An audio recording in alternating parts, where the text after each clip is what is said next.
আজকে আমরা all India Democratic youth অর্গানাইজেশনের পক্ষ থেকে সারা দেশব্যাপী বিভিন্ন দেশের বিভিন্ন স্টেশনগুলোতে স্টেশন মাস্টার বা সুপারিনটেন্ডেন্টের থ্রুতে কেন্দ্রীয় রেলমন্ত্রী অশ্বিনী বৈষ্ণবের কাছে একটা মেমোরেন্ডাম পেশ করছি। আপনারা জানেন, এই বৃহৎ দেশের সাধারণ মানুষের যোগাযোগের সবচেয়ে সহজ মাধ্যম হচ্ছে রেল।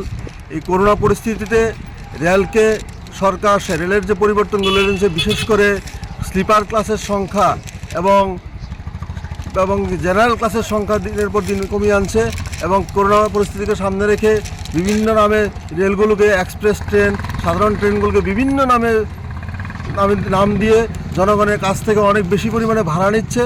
এবং এই পরিস্থিতিতে আজকে দেশের সাধারণ মানুষের চলাচলের যে অবলম্বন রেল, আজকে রেলটা অনেকটাই ব্যয়বহুল হয়ে গেছে। এই পরিস্থিতিতে দাঁড়িয়ে আমরা কেন্দ্রীয় রেলমন্ত্রীর কাছে আবেদন রাখছি, অবিলম্বে রেলের যে শূন্যপদ আছে, আপনারা জানেন রেলে প্রায় 3 লক্ষের উপর শূন্যপদ আছে, এই শূন্যপদগুলো অবিলম্বে পূরণ করতে হবে। পাশাপাশি এই যে আজকে সিনিয়র সিটিজেন যারা ছিলেন, একসময় সিনিয়র সিটিজেনদের করোনার পরিস্থিতিতে আগে 50% তাদের টিকিটে ছাড় দেওয়া হতো, এই ছাড় পর্যন্ত তুলে দিয়েছে এবং এটা পুনরায় যাতে চালু করে। তার পাশাপাশি দূরপাল্লার ট্রেনগুলোতে পরিযায়ী শ্রমিক যারা আছেন, এই শ্রমিকদের জন্য বিশেষ জেনারেল কামরার ব্যবস্থা করা এবং রেলে জেনারেল কামরা এবং স্লিপার ক্লাসের সংখ্যা যাতে আরও বৃদ্ধি করা হয়, এই দাবি রেখে আজকে আমরা এখানে বিক্ষোভ প্রদর্শন করছি। নাম? আমার নাম ভবতোষ দে, অল ইন্ডিয়া ডিআইইউ রাজ্য সভাপতি।